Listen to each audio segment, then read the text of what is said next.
Good day, good day. Welcome to the Texas Real Estate Show. And here I am with my good friend, as always, the loan guy, the lone guy, the mortgage man. Hey man, I don't know what you I'm call the man with the yourself, how you money. market yourself. All I know is my great buddy James Lee, and here he is. I'm here, man. I'm here. Good to be here on this beautiful Thursday. Let's just talk about What's beautiful just about the it? I mean, market. we got no rain. You're alive. We've got no rain on our grass. Our You're grass looks breathing. like a desert. You're standing. You can see. You can hear. Man, you gotta accentuate the positives. Come on now, Steve. Yeah. Somebody didn't wake up this morning, man, but you did. I'm still living and breathing. I agree. There we go. Living and breathing. So let's talk about home prices. What's your feeling on new home prices? I've sort of brought some articles up. I've got one here. Historical US home prices, monthly median value from 1953 to 2022, shooting through the roof. And the median home price at the moment is about $380,000. For our area? That's what you pulled up? No, just US. Oh, okay. In the US. I think in our area, what would you say on median? About 360. Really? Yeah, You think it's that high in Texas? Oh, well, for I'm talking about Houston. I just looked it up. That's the only reason I know about 360. Oh, wow. Okay. About 360. You see, that's actually, and that's a lot higher. That's single family, townhomes, and condominiums. Okay. Yeah. Yeah, because I've been looking for something, a little bit new as well, and I've been having some issues finding stuff out there. I have found that sellers are a little bit more negotiable with some of the things. A little bit. One of the commercial deals we did recently. I mean, they decided, because they was worried about the climate we was going into, that they was going to come down like $2 million, $3 million on a commercial listing, which was, I thought, I was blown away when I heard that. The commercial's tough. It's tough enough right now for residential, but commercial's tougher. Yeah, but ideally I'd like something with a little bit of acreage, and it's difficult to find, and I'm struggling. Still trying to build that chicken ranch, huh? Told you that wasn't legal in Texas. You gotta do that some other place, man. It won't happen. Yeah. But the overall though, I think we're still going to see some appreciation. I think we will with these I think homes. we will. I definitely think we'll see appreciation, even with interest rates going up. When you look at inflation and you look at the way inflation's built, and the appreciation, like at the moment, they reckon appreciation of a property is around 16% a year. That's what it's been. All right, and That's what it's I been. don't see it going down. We had a property recently that we marketed, and we had multiple offers. I think it was 21 offers. We had a property 8 months ago that had 124 offers. That's crazy. And this was in $1 million area where the homes were $1 million, and this particular home was listed at like 800,000, and needed an incredible amount of money in putting into it. Right.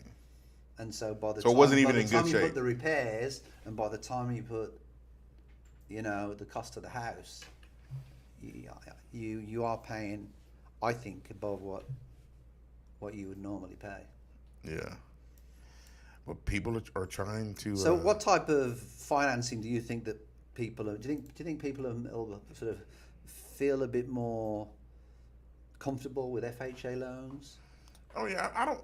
Quite I frankly, people don't don't pay attention more to the product. Honestly, you want my honest opinion. People just want a mortgage. Now you hear these myths that are thrown out there, like FHA is for bad credit or for first-time home buyers specifically, but it's not. There's the products that are available now are for anyone that wants to buy a home. No one says you have to be a first-time home buyer to use FHA. No one says you have to have bad credit for FHA. Sometimes FHA makes sense for some people. So sometimes the rates are better on FHA. The only drawback with FHA is if you're not putting down, 10% or more, you're stuck with that mortgage insurance for the life of the loan. But you could take it for a year or two, and then refinance it in the future. Right, right. Then at And least that's, you're in your house. To me, the hardest part is getting into the home. Right. And then when you get into the home, then you can always refinance and you can look at other options. How do you feel about the mortgage rate? It's interesting what you told me, what you thought the other day. You feel the mortgage rate may come down a little bit at the end of the year? That's what we're being told. Everything's pointing toward that being the case, with inflation being high. Now, I don't know if you know or not, but the European Central Bank today increased their rate 50 basis points. Right. That's why we're seeing the positives in the mortgage bonds today. So with that being the case, I don't know why they waited so long. But this is like the first time that they've done it in like 11 years. But it's kind of one of those things where with the inflation, our feds have no choice but to continue to try to slow down the inflation, which, contrary to popular belief, is what truly drives interest rates. It's not the Fed rates, it's inflation. High inflation, high interest rates. That's just how it goes. So the Feds are increasing their rates to try to drive down inflation, which will in turn have a better or favorable move on interest rates. So that's kind of where we are with it, with that. So it's just kind of one of those things where we have to. And just for everybody, we're not giving financial advice. We're just giving opinions. So, as the loan guy, as the Houston loan guy, right. the loan guy that I've used for 15 years, 20 years, you feel that there's possibly the interest rates may come down at the end of the year. I do feel that. I think Q4 we'll start to see some pullback. Now I'm not talking about and there's 2 or 3%. Okay, and there's a reason why I'm mentioning that. All right, I may be in the market for a home. Mm-hmm. Okay, my honest plan is to go out there if I can and buy a home now, when the interest rates are maybe a little bit higher initially. Mm-hmm. And the reason is for that is because then the competition, when I make an offer for a home, it's not as great. Isn't as strong. Yeah. I'm not dealing with multiple offers. Right. The sellers are going to be more flexible because they may be more motivated to sell the house. Mm-hmm.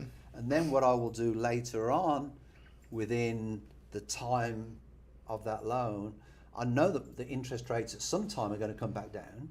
Oh yeah, for sure. And then I'm going to refinance again. And the beauty in that is, see, you're working the game. You know how to work it, but most agents don't know that. They don't even know to work the game, to even inform their buyers of exactly what you're saying. Let me tell you what it is. All right, I've been through the 2008. Right, I was one of the foreclosure kings, Mm-hmm. selling foreclosures, working for the banks, doing a lot of short sales and everything else. I've seen it.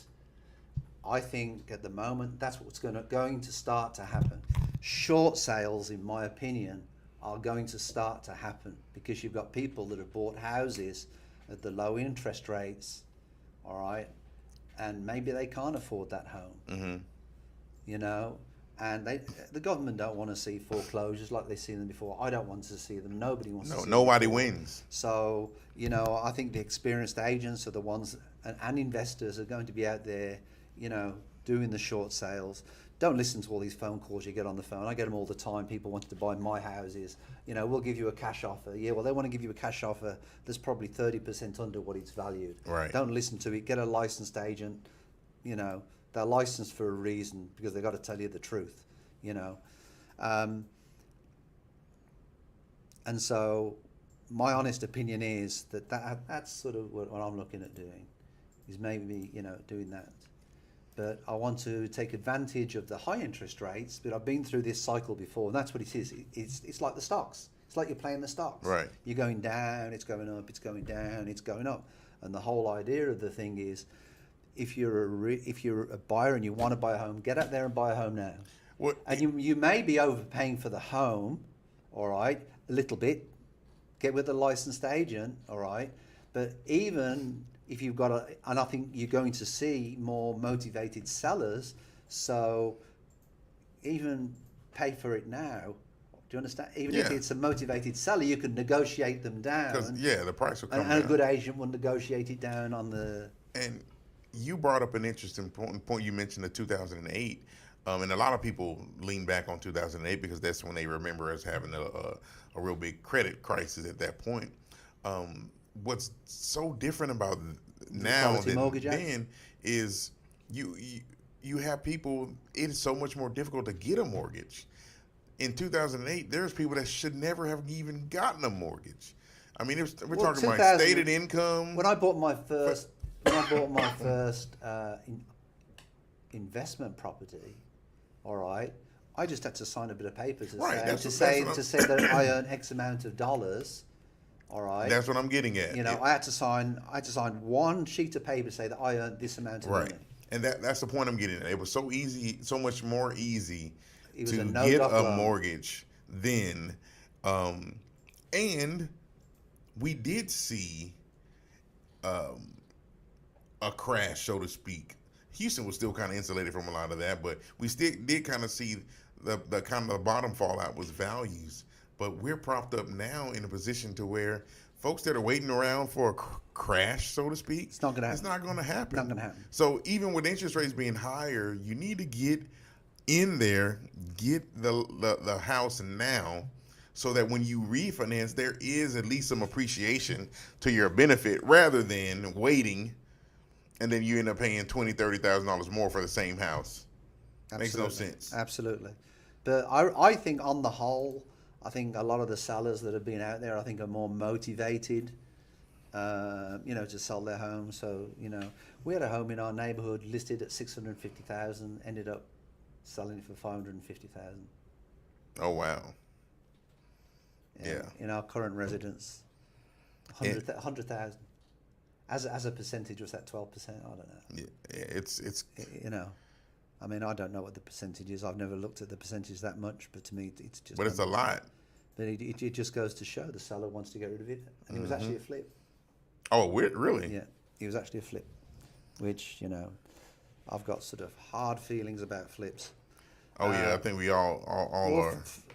People think flips are easy, but flips are not easy. They're not. They're not.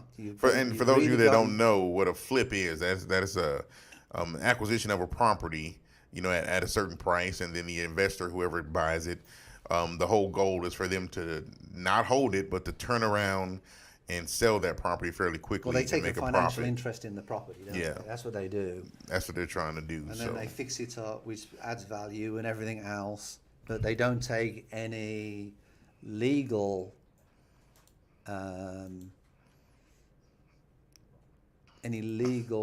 what's the word I'm looking for, James? They fix it up. They don't take any legal obligations if you want to, because they're fixing it up. Right. It's only financial. Yeah, that's the goal. It's a short-term thing. I really think it's something that the politicians need to sort out, because I think there's a lot of people that are being screwed, in my opinion, over the years. It's regulated a little bit more, depending on the type of financing that the buyer gets, but it's kind of the wild, wild west if you don't check into it. But all they do is counter it with paperwork. They've got their own paperwork. It's done by attorneys. Yeah. So they're limiting their liability. That's why I don't suggest that anybody sells to an But attorney. to answer your question about rates, everything that we're seeing is that we probably will see some easing in pricing. Rates still are low. Let's just be honest, historically. But Q4. I told you what my first interest rate was. My first house I purchased in 1995 was $105,000 at an 18.9 interest rate. 18.9, baby, and you loved it. Well, it was my first home in America. I mean, I was an immigrant. I knew better. I wasn't an agent at the time. I was. Worked in the ice skating business, as a coach. And oh, that's right. You migrated over here from Jersey, right? New Jersey? I've got a true American accent. You guys just need to learn to speak English. That's right. But that's basically, what we've got. So, and to back up what we've got, if we go to the second slide that we got today, Everett and James, U.S. existing home sales slide again. Prices hit a fresh record high. They are. So, and this is nationally. this these is nationally. numbers, We're right. talking nationally. One of the things that people must understand, and if you go down to if you can take that down to where it's got the line chart. There you go. That's what we want to see. And basically, what it's got existing home sales in millions. Look at that, 5.1. Wow. All right, and then on the other axis, which is the right axis, existing one-family homes on the market and months of supply. So in some areas, the median months of supply now on the market is 2.9. Well, that makes the sellers, to back up this, I'm just backing up what I've said. Right. This makes the sellers obviously a little bit more motivated. So if you're buying a house, you really are better off, because for each month that goes by, it's going to cost the seller more money normally in a mortgage payment. And if you've got a good agent that can negotiate, and that's the thing, good, an agent that can negotiate and understands the process and the true level of the paperwork, then it's all there. And this is from Reuters, so okay. it really is. It's something that I think you can rely on to a certain degree.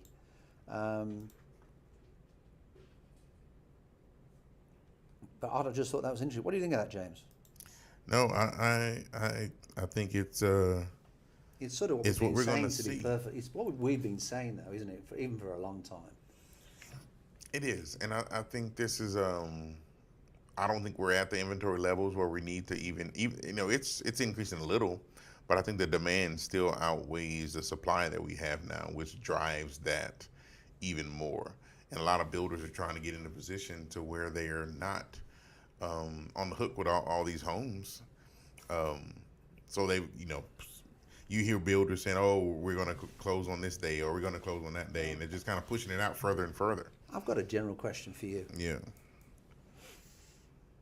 At times I think a little bit outside the box. Okay? Yep. Got a question for you. A lot of different businesses are saying that one of the things they're going to do is to start cutting staff because of the possibility of a recession. Okay? So what do you think is going to happen if builders start to cut their staff? It happened to what? To who? Well, we had this problem in 2008. When we had the problems in 2008, that caused part of our problem, because what they did, they let a lot of craftsmen go, the carpenters, the plumbers. The Oh, you mean as far as in that stat? Yeah. Yeah. So if a lot of these builders start to let some of their tradesmen go again, what effect do you think that's going to have on the market? Because we haven't got the market now. How are people going to view the cost of the houses? Because it's pretty complicated, really. For somebody coming in, that's why you need to get yourself a quality agent, Right. Who understands. I mean, personally, I think Dave Ramsey's wrong by doing a 15-year mortgage. I told you that the other day.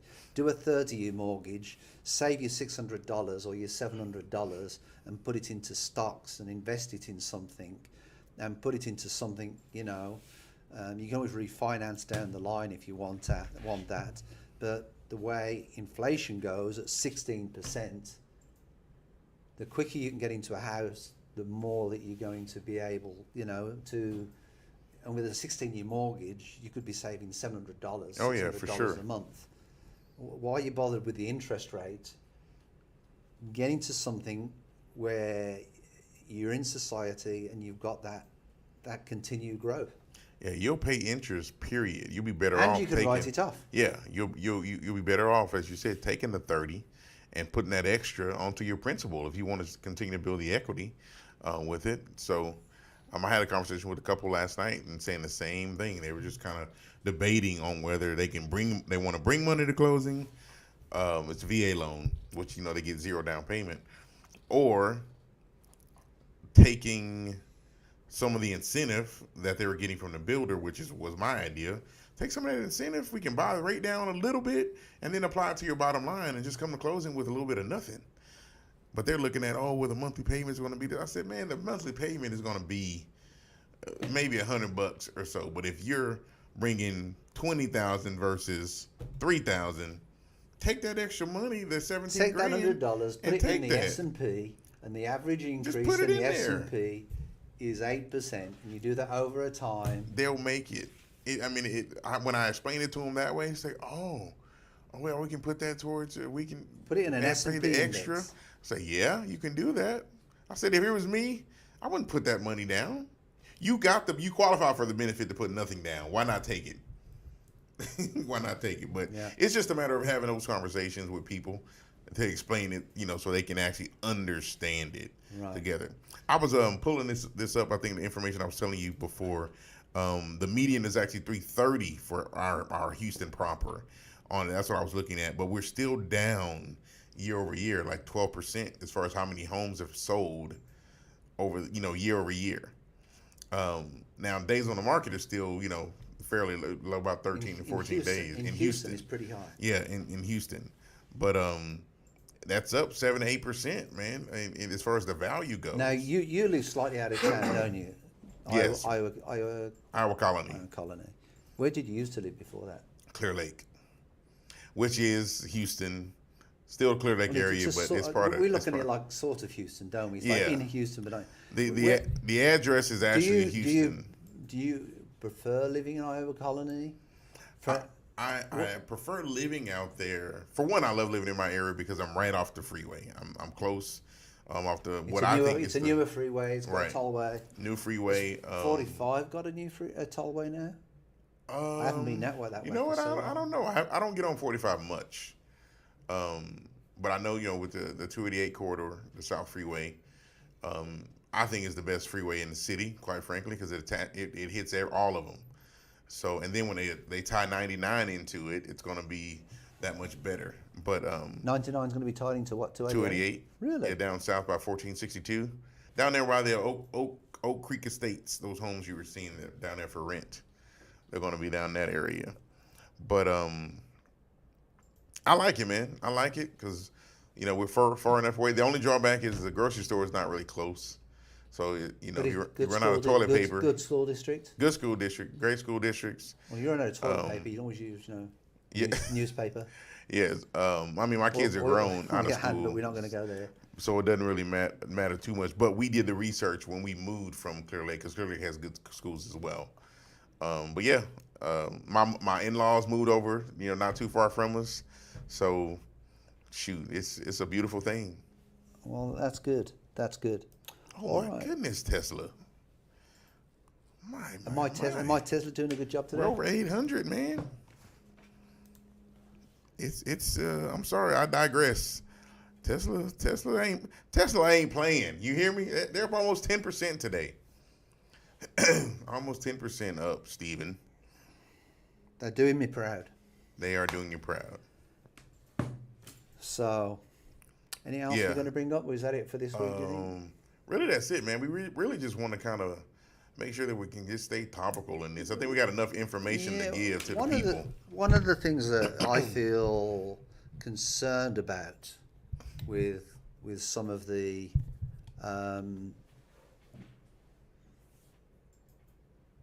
things that you hear out there is there's so much disinformation. Yes. Which I think new home buyers really need to get the truth on, which is go ahead, get qualified, go out there, buy yourself a house, get yourself a good agent. Don't wait. Wait. And I'm not saying that as a real estate agent. I read a comment the other day on one of our and it said, It said, asking a real estate agent to buy a house is like, I don't know, something or other. And I thought it was actually a funny comment, you know. But I mean, we're talking about somebody's longevity, Right.